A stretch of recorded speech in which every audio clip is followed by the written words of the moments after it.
Good afternoon student. मैं अवनेश सिंह तोमर और आज हम एक महत्वपूर्ण टॉपिक को पढ़ने वाले हैं। आज हम पढ़ने वाले हैं मैग्नीशियम। मैग्नीशियम तत्व के क्या गुण होते हैं, क्या उपयोगिता होती है, क्या विशेषताएं होती हैं और कौन कौन से यौगिक इससे संबंधित पूछे जाते हैं। इससे पिछले वीडियो में हमने सोडियम के यौगिक पढ़े, आपने वो वीडियो देखा होगा भाई। और इस वीडियो को आप बिल्कुल लास्ट तक देखें क्योंकि बहुत सारी चीजें आपको ऐसी मिलने वाली हैं जो आपने अभी तक नहीं पढ़ी और एग्जामों में वो पूछी जाती हैं। सही है, बिल्कुल लास्ट तक देखें। अगर वीडियो पसंद आए तो लाइक जरूर करें, कमेंट करके जरूर बताएं भाई आपको ये वीडियो कैसी लगी। और चैनल पर यदि पहली बार विजिट कर रहे हैं तो चैनल को जल्दी से सब्सक्राइब कर लें ताकि आने वाली हर एक वीडियो आप तक जरूर पहुंचे। उसके लिए आपको नोटिफिकेशन बेल पर जो बेल आइकन है उस पर क्लिक करें और ऑल के बटन पर दबाएं। देखते हैं, देखो पिछले वीडियो में हमने सोडियम के बारे में पढ़ा था। सही है भाई। और सोडियम का एक यौगिक था NaOH, जिसे कास्टिक सोडा या फिर दाहक सोडा भी कहा जा रहा था। क्या कहा जा रहा था भाई? कास्टिक सोडा या फिर दाहक सोडा भी कहा जा रहा था। तो एक दो लाइन इससे रह गई थी, वो आप नोट कर लें। इसके बनाने की विधि, इसके बनाने की विधि का नाम और पूछा जाता है कि कास्टिक सोडा को किन विधियों के द्वारा तैयार किया जाता है। तो तीन प्रमुख विधि हैं और उसके अतिरिक्त आपसे नहीं पूछेगा। एक तो नेल्सन सेल है। कैसा भाई? Nelson cell. और जितनी भी ये विधि हैं सारी की सारी वैद्युत अपघटनी विधि हैं। कैसी हैं भाई? विद्युत अपघटनी अपघटनी विधि। तो याद रखेंगे, कास्टिक सोडा या दाहक सोडा को बनाने की तीन प्रमुख विद्युत अपघटनी विधि हैं। एक तो नेल्सन सेल, एक Castner Kellner cell, Castner Kellner cell, Kellner cell, और दूसरी है देखो Solvay Kellner cell, Solvay Kellner cell, Kellner cell. तो ये मुख्य रूप से तीन विधियां हैं और इन्हीं विधियों का ये पूछा जाता है देखो बहुत कि नेल्सन सेल के माध्यम से क्या बनाया जाता है। तो आप लिखेंगे NaOH। अगर NaOH ऑप्शन में नहीं हो तो याद रखना इस विधि से, इन दोनों विधियों से मुख्य रूप से क्लोरीन गैस भी बनती है। क्या बनती है भाई? क्लोरीन गैस भी बनती है। वैसे तो डीकन विधि के माध्यम से क्लोरीन गैस बनाई जाती है और ज्यादातर यही पूछा जाता है कि क्लोरीन गैस बनाने की कौन सी विधि है? डीकन विधि। लेकिन वो पुरानी विधि है, उसमें अशुद्ध क्लोरीन गैस प्राप्त होती है। लेकिन इस विधि में बिल्कुल प्योर क्लोरीन गैस प्राप्त होती है। इसीलिए आजकल नेल्सन सेल से ही क्लोरीन गैस को प्राप्त कर लिया जाता है। तो नेल्सन सेल से दो पदार्थ एक साथ प्राप्त होते हैं, एक तो क्लोरीन गैस और दूसरा सोडियम हाइड्रोक्साइड। तो इसलिए और ज्यादा पूछा जाता है। अगर आपसे पूछे किनके द्वारा बनाया जाता, मतलब NaOH बनाने के लिए क्या लिया जाता है पदार्थ, तो याद रखेंगे NaCl का सांद्र विलयन, यानी कि नमक का सांद्र विलयन लिया जाता है इसमें। तो आप समझ गए होंगे भाई। और नमक के सांद्र विलयन को एक स्पेशल नाम दिया गया है इसमें, ब्राइन। किस नाम से जाना जाता है? ब्राइन। तो ब्राइन वास्तव में NaCl का सांद्र विलयन होता है। तो याद रखेंगे ब्राइन या NaCl के माध्यम से Nelson cell, Castner Kellner cell या फिर सॉल्वे कैलनर सेल के माध्यम से क्या बनाया जाता है भाई? दाहक सोडा या फिर कास्टिक सोडा बनाया जाता है। तो ये बातें आप पिछले वाले लेक्चर में नोट कर लें भाई। अगला लेक्चर देखते हैं। आप हेडिंग लिखें मैग्नीशियम धातु। मैग्नीशियम धातु। और क्या क्या हम इससे पढ़ने वाले हैं? देखो बहुत सारी चीजें हैं भाई, सभी चीजों को समझते हुए हम चलेंगे। आप हेडिंग लिखें मैग्नीशियम, मैग्नीशियम धातु या मैग्नीशियम, मैग्नीशियम धातु। देखो इससे संबंधित अगर इसका प्रतीक हम देखें तो आपको पढ़ा चुका हूं मैं। क्या होता है भाई? मैग्नीशियम का Mg होता है। अगर इसके हम एटॉमिक नंबर की बात करें यानी कि Z की बात करें तो क्या होता है?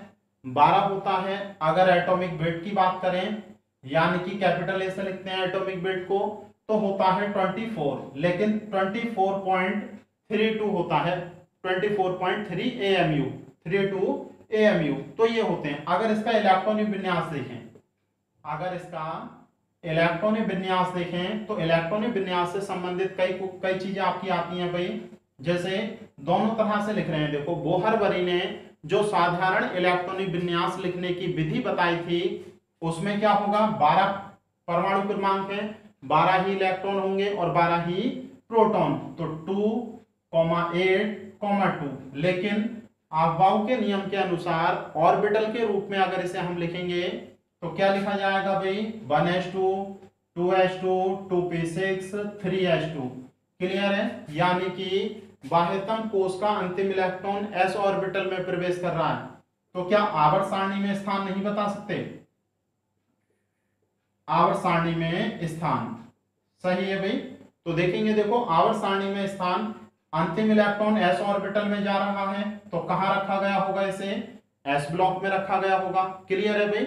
इसके अतिरिक्त देखेंगे, देखो कि इसकी बाह्यतम कोष की मुख्य क्वांटम संख्या 3 है, तो इसका मतलब क्या हो गया कि ये तीसरे आवर्त का, कौन से आवर्त का, तीसरे आवर्त का तत्व है।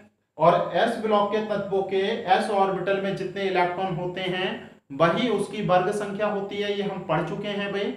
तो s ऑर्बिटल में कितने इलेक्ट्रॉन हैं, 2, यानी कि ये कौन से वर्ग का है, वर्ग 2 या फिर सेकंड ए वर्ग। तो ये कुछ प्रमुख बातें हैं इससे संबंधित आपको याद रखनी है। और देखो इससे संबंधित आप क्या क्या पढ़ सकते हैं, अगर ये देखें हम कि इसका निष्कर्षण किससे किया जाता है कि मैग्नीशियम धातु किससे प्राप्त होती है, तो बहुत सारे अयस्क हैं, इसके बहुत सारे अयस्क हैं, लेकिन सभी से इसका निष्कर्षण हम नहीं करते हैं, मुख्य रूप से कार्बोनिलाइट से करते हैं। किससे करते हैं भाई, कार्बोनिलाइट से। अगर आपको याद हो तो पीछे मैं पढ़ा चुका हूं आपको, कार्बोनिलाइट प्रमुख अयस्कों में पोटेशियम का और मैग्नीशियम का एक ही अयस्क था भाई, कार्बोनिलाइट। तो लिख सकते हैं, देखो कार्बोनिलाइट का सूत्र होता है KCl.MgCl2.6H2O, ये होता है कार्बोनिलाइट। और आप देखें इसमें मैग्नीशियम है, तो मैग्नीशियम धातु का जो निष्कर्षण है वो किससे किया जाता है, कार्बोनिलाइट से। आप याद रखेंगे। इसके अतिरिक्त देखो कुछ फैक्ट लिखा रहा हूं मैं, आपको बहुत अच्छी तरह से नोट करने हैं, चाहे तो आप इसकी विशेषताएं कहें या फिर प्रकृति में उपलब्धता कहें, जो भी आप हेडिंग लिखना चाहें लिख सकते हैं। बहुत इंपॉर्टेंट फैक्ट हैं। जो झरने होते हैं आप समझें, देखो जो झरने होते हैं जलप्रपात, उनमें ये मैग्नीशियम सल्फेट के रूप में पाया जाता है। मैग्नीशियम धातु किस रूप में पाई जाती है भाई, मैग्नीशियम सल्फेट के रूप में पाई जाती है, आपको याद रखनी है। अगर समुद्री जल की बात करें, अगर हम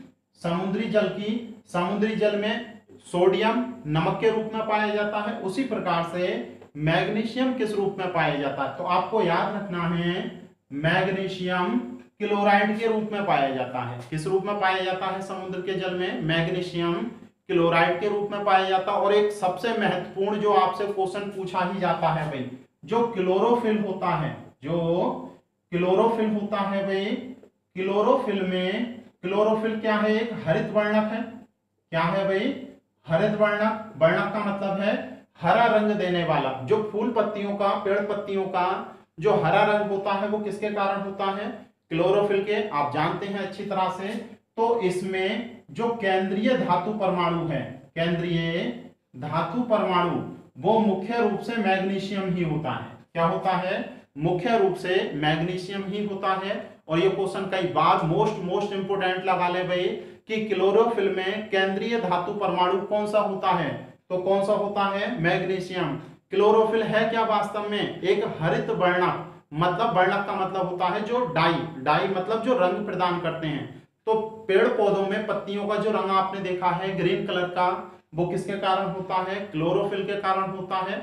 और डिटेल नहीं पढ़ रहे, जब हम जूलॉजी पढ़ेंगे और बोटनी पढ़ेंगे भाई, यानी कि बायोलॉजी पढ़ेंगे, तब उसमें डिटेल से चर्चा करेंगे इसकी। क्लियर है, तो इतना याद रखना। और देखो क्लोरोफिल की उपस्थिति में बहुत सारी चीजें होती हैं, आपने पढ़ी भी होगी यह अभिक्रिया कि क्लोरोफिल की उपस्थिति में ही जो कार्बन होता है, कार्बन डाइऑक्साइड, वो जल से अभिक्रिया करता है। किसकी उपस्थिति में, प्रकाश की उपस्थिति में। तो देखेंगे, देखो प्रकाश की उपस्थिति हो, और अगर ये हो आपका क्लोरोफिल, क्या हो, क्लोरोफिल, तो क्या होता है भाई, ये जो कार्बन डाइऑक्साइड पेड़ पौधे ग्रहण करते हैं उसे ग्लूकोज में बदल देते हैं। किसके लिए, किसके लिए? पेड़ पौधों को, जिससे ऊर्जा प्राप्त हो सके। सही है, तो याद रखना C6H12O6। ये जो कार्बन डाइऑक्साइड है और जल है वो प्रकाश की उपस्थिति में क्लोरोफिल किस में बदल देते हैं? ग्लूकोज में। और ग्लूकोज से ही ऊर्जा मिलती है किसे? पेड़ों को। किसे ऊर्जा मिलती है भाई?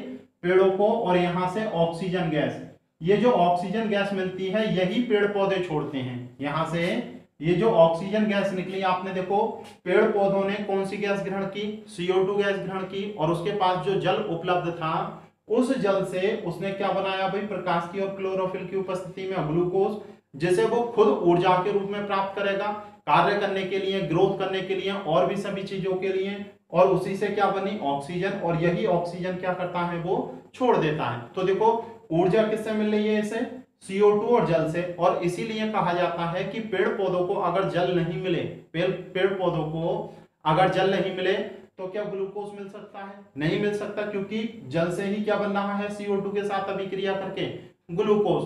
और इसी कारण से अगर जल की उपलब्धता कम होती है तो धीरे धीरे पेड़ सूख जाते हैं, ग्रोथ नहीं होती, नष्ट हो जाते हैं। तो आप समझ पा रहे होंगे इस चीज को। और हमारे जो ह्यूमन है, ह्यूमन बॉडी के लिए भी मैग्नीशियम इंपोर्टेंट होता है। लगभग 25 ग्राम, जो हेल्दी पर्सन होता है, एक स्वस्थ मनुष्य है, उसके शरीर में लगभग 25 ग्राम मैग्नीशियम होना आवश्यक होता है। मैग्नीशियम होना आवश्यक होता है। और साथ ही साथ हमारी बॉडी में जो एंजाइम होते हैं, हमारी बॉडी में जो एंजाइम होते हैं, और आप जानते हैं भाई जो एंजाइम होते हैं वो जीवित होते हैं, उन्हें खाने के लिए क्या चाहिए?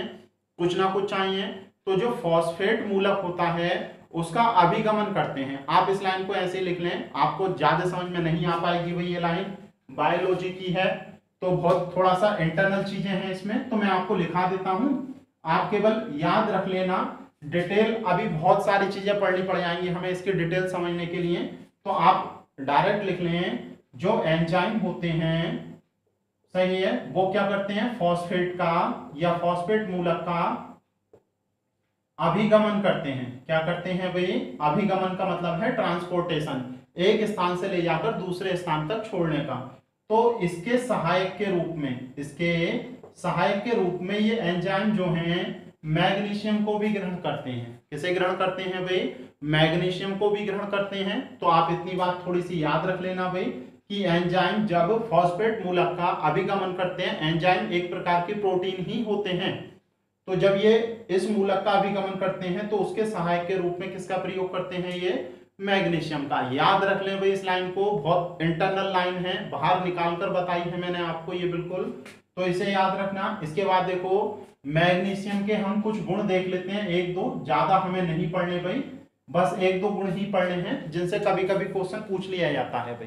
सही है, देखेंगे, देखो ध्यान से बहुत समझना। अगर मैग्नीशियम के गुणों की बात करें तो भौतिक गुण तो इसके कोई ज्यादा इंपोर्टेंट है नहीं। भौतिक जो गुण हैं, जो फिजिकल प्रॉपर्टी हैं, वो कोई खासा इंपोर्टेंट नहीं है। अगर आप लिखना चाहें तो लिख सकते हैं, जो मैग्नीशियम धातु होती है चांदी की तरह उजली होती है, मतलब चमकदार होती है। तो याद रख सकते हैं मैग्नीशियम धातु बहुत ही हल्की होती है, और हल्की होने के साथ साथ मुलायम होती है, और मुलायम होने के साथ साथ तन्य भी होती है। और इसी कारण इसके तार भी बनाए जा सकते हैं, पट्टियां खींची जा सकती हैं, तो ये सारे काम इससे किए जा सकते हैं भाई। लेकिन केमिकल प्रॉपर्टी में इसका पूछ लेता है आपसे, कौन सी प्रॉपर्टी भाई? रासायनिक प्रॉपर्टी आपसे पूछ लेता है कभी कभी। तो एक एक करके 3 या 4 बातें बड़ी मुश्किल से हमें पढ़नी है इसमें केमिकल प्रॉपर्टी में, आप आसानी से याद रख सकते हैं भाई। पूछा जाता है जो मैग्नीशियम धातु होती है आपकी, सही है, अगर उसकी नाइट्रोजन से अभिक्रिया करा दें तो मैग्नीशियम नाइट्राइट बनता है भाई। क्या बनता है? Magnesium nitrite. तो याद रखना ये क्या है? मैग्नीशियम नाइट्राइट है।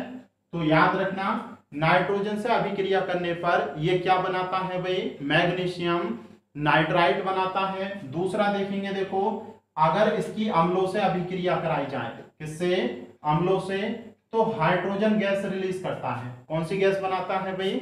Hydrogen gas. और ये तो आप रट भी चुके होंगे अब तक, बहुत समय पहले से मैं आपको बताता हुआ आ रहा हूं, जितनी भी क्षार धातु हैं, क्षारीय मृदा धातु हैं, ये सब विद्युत रासायनिक श्रेणी में ऊपर रखी होती हैं हाइड्रोजन से, इसीलिए अम्लों में से हाइड्रोजन को ये क्या कर देती हैं भाई, पृथक कर देती हैं। क्लियर है? तो आप देख सकते हैं, देखो एक आध एग्जाम्पल मैं आपको दिखा देता हूं। जैसे हाइड्रोक्लोरिक अम्ल है, अगर इसकी आपने किससे करे अभिक्रिया कराई, मैग्नीशियम से, तो मैग्नीशियम से अभिक्रिया करने के बाद मैग्नीशियम का क्लोराइड बनेगा और हाइड्रोजन गैस यहां से क्या होगी, निकल जाएगी। क्लियर है? इसी प्रकार से आप सल्फ्यूरिक अम्ल से करा सकते हैं मैग्नीशियम की अभिक्रिया, और ये अभिक्रिया करने के बाद मैग्नीशियम का सल्फेट बनेगा और यहां से हाइड्रोजन गैस रिलीज हो जाएगी। तो इतना याद रख सकते हैं, ये दो बातें याद रहेंगी। और तीसरा और मोस्ट इंपोर्टेंट जो आपको याद रखना है, जब हम ऑर्गेनिक केमिस्ट्री पढ़ेंगे तो ऑर्गेनिक केमिस्ट्री में बहुत यूजफुल यौगिक है ये, और आपसे पूछा भी जाता है भाई।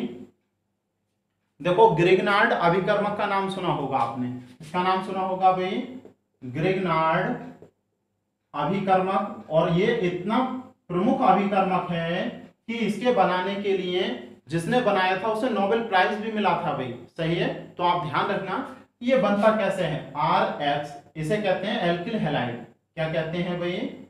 Alkyl halide. हम पढ़ेंगे आगे चलकर जब हम ऑर्गेनिक केमिस्ट्री पढ़ेंगे। सही है?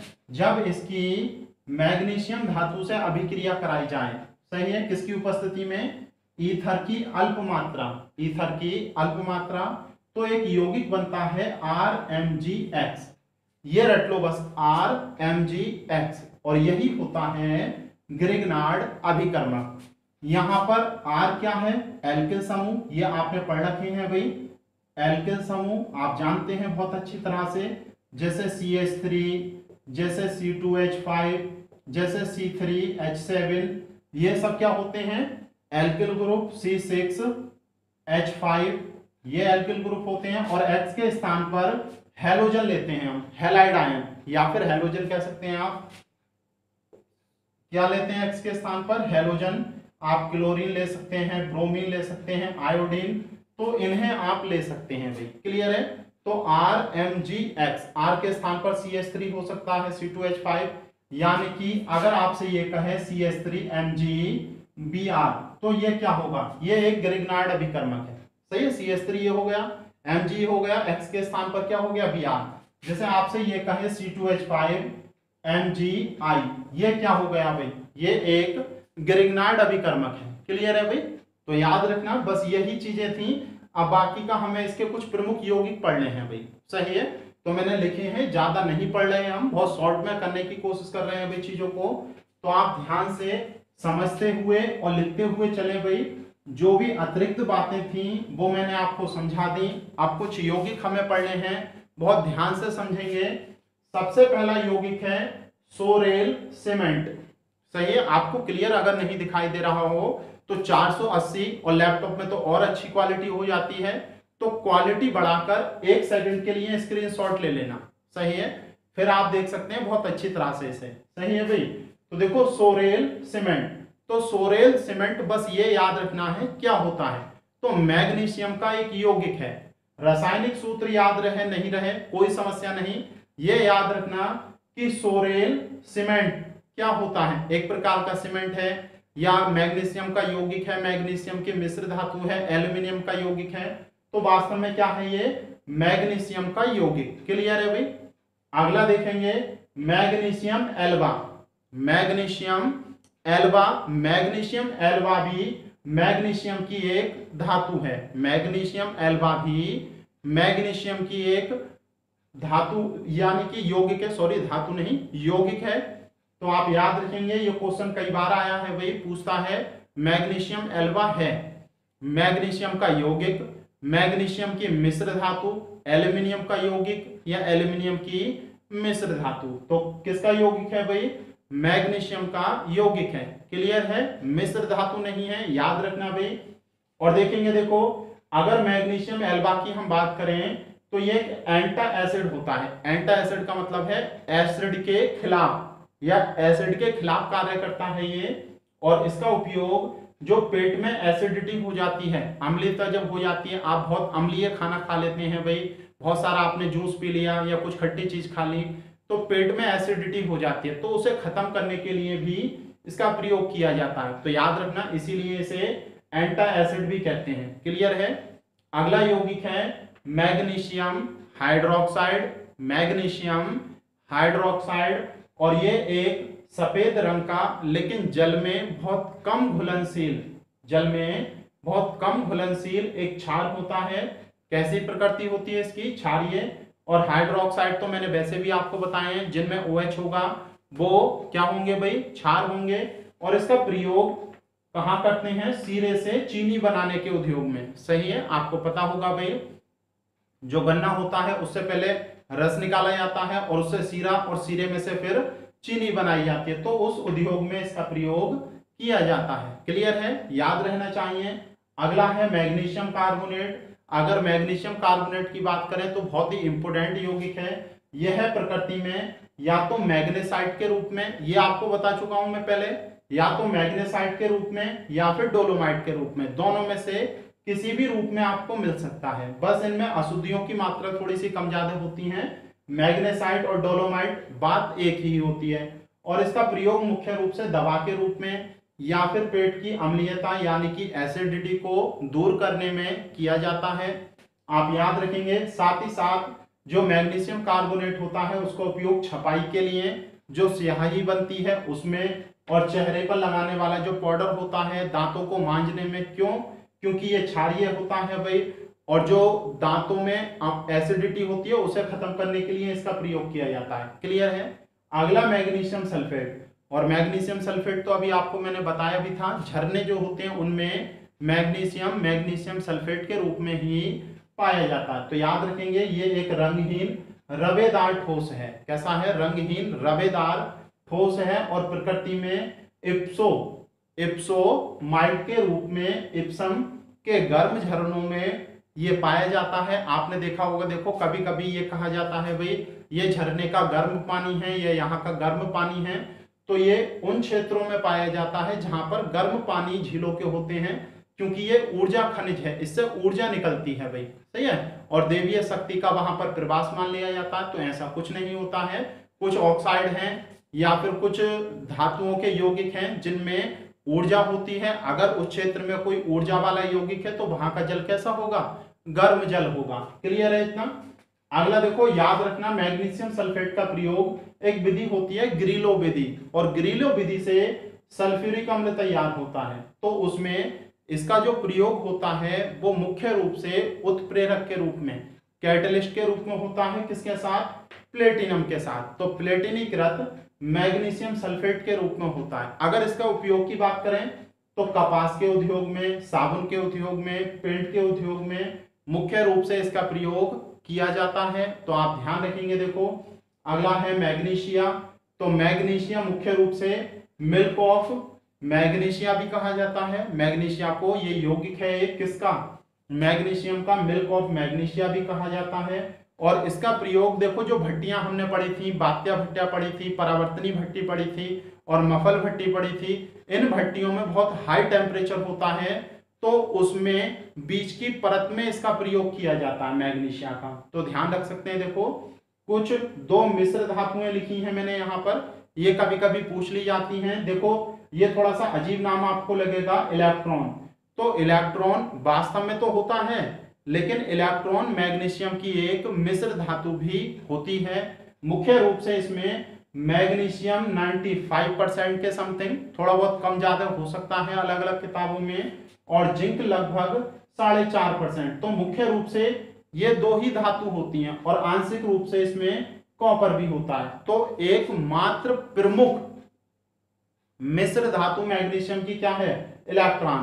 तो याद रखना इसके बारे में। और मैग्नीशियम, इसमें मैग्नीशियम तो पाया जाता है लेकिन अधिक मात्रा में एल्यूमिनियम, तो एल्यूमिनियम की मिश्र धातु माना जाता है। एल्यूमिनियम में भी हम पढ़ेंगे। तो याद रखना लगभग 95 से 96% एल्यूमिनियम होता है, बाकी का इसमें मैग्नीशियम, और भी आंशिक रूप में लोहा मिलाया जाता है, लेकिन वो कभी पूछा नहीं जाता भाई।